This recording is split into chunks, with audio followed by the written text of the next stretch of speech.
Hello everyone, আসসালামু আলাইকুম। সবাই কেমন আছেন? আশা করি আপনারা বেশ ভালো আছেন। আমিও আপনাদের দোয়ায় অনেক বেশি ভালো আছি। আজকের ভিডিওটা অনেক ইন্টারেস্টিং হতে যাচ্ছে, কারণ আমার জন্মস্থান চুয়াডাঙ্গা শহর কেন্দ্রিক কিছু তথ্য ও ভিডিও চিত্র আপনাদের সাথে শেয়ার করব। আশা করি আপনাদের বেশ ভালো লাগবে। চুয়াডাঙ্গা বাংলাদেশের দক্ষিণ ও পশ্চিম অঞ্চলে সীমাবদ্ধ একটি জেলা। 1984 সালের 26 ফেব্রুয়ারি চুয়াডাঙ্গা সদর, আলমডাঙ্গা, দামোড়া ও জীবননগর উপজেলা নিয়ে চুয়াডাঙ্গা জেলা গঠিত হয়। এর আয়তন প্রায় 1171 বর্গ কিলোমিটার।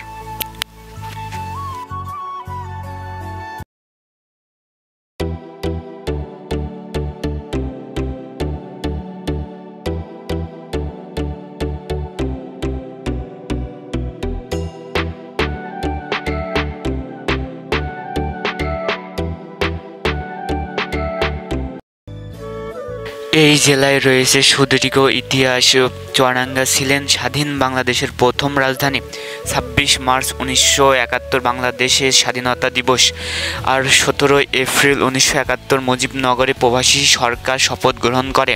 এই অন্তর্বর্তী সময়ে চুয়াডাঙ্গা ছিলেন বাংলাদেশের প্রথম অস্থায়ী রাজধানী।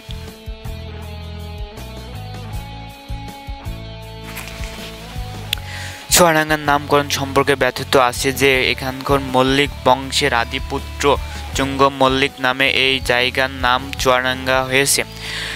1740 খ্রিস্টাব্দে চুঙ্গ মল্লিক তার স্ত্রী, 3 ছেলে ও 1 মেয়েকে নিয়ে ভারতের পশ্চিমবঙ্গ থেকে মাথাভাঙ্গা নদীর পথে এখানে এসে প্রথম বসতি গড়েন।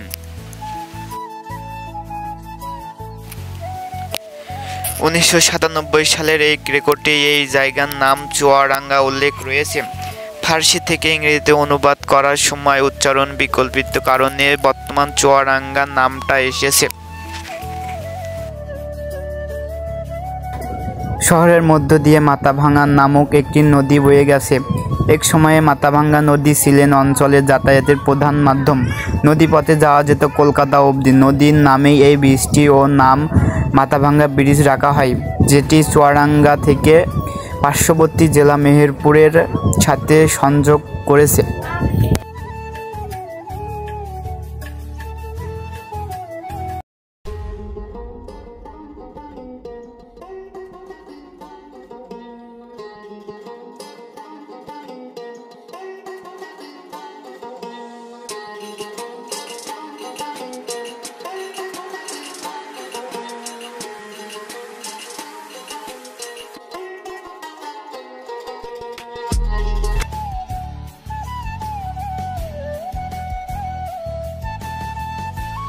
(1880 সালে ব্রিটেনের মহারানী ভিক্টোরিয়া ক্ষমতা আরোহণের হীরক জয়ন্তী উপলক্ষে ব্রিটিশ শাসিত ভারতবর্ষের কয়েকটি বিদ্যালয় স্মারক ভবন তৈরি করে দেওয়া হয়।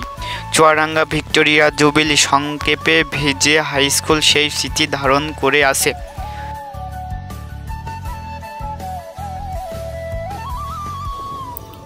চুয়াডাঙ্গা জেলা শতভাগ নিরাপদ জেলা হিসাবে পরিচিত।